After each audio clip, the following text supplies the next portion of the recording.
Hi guys! So, magandang panahon na natin dito sa Nevada, sa Las Vegas area. So, today may share lang ako kung sa mga naku-curious kung gaano nga ba kahirap mag-drive ng big rig dito.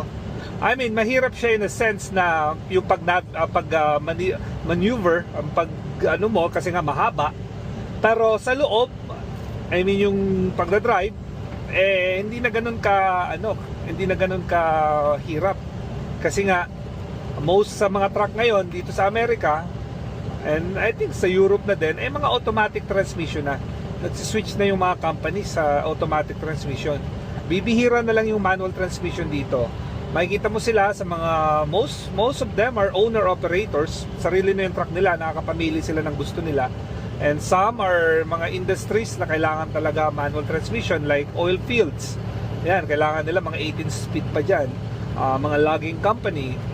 So yeah, so ngayon ang truck natin automatic transmission. So ito lang yung transmission niya. May low, drive, neutral, reverse.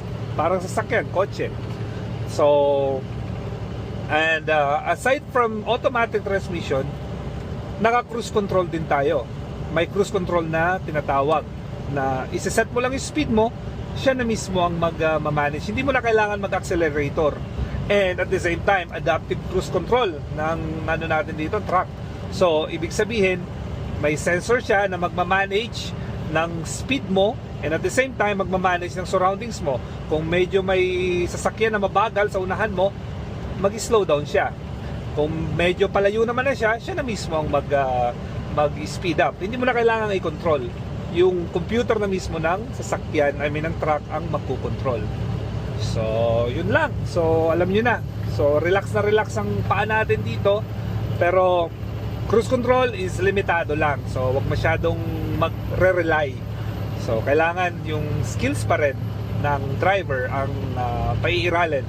Snow, rain, foggy condition, no ang cruise control. So para sa akin, for safety, ewan ko sa iba dyan, ginagawa nila yan. So yan. So yun lang mga kaibigan. So, abangan nyo yung mga susunod nating video na boring ako. Bye bye.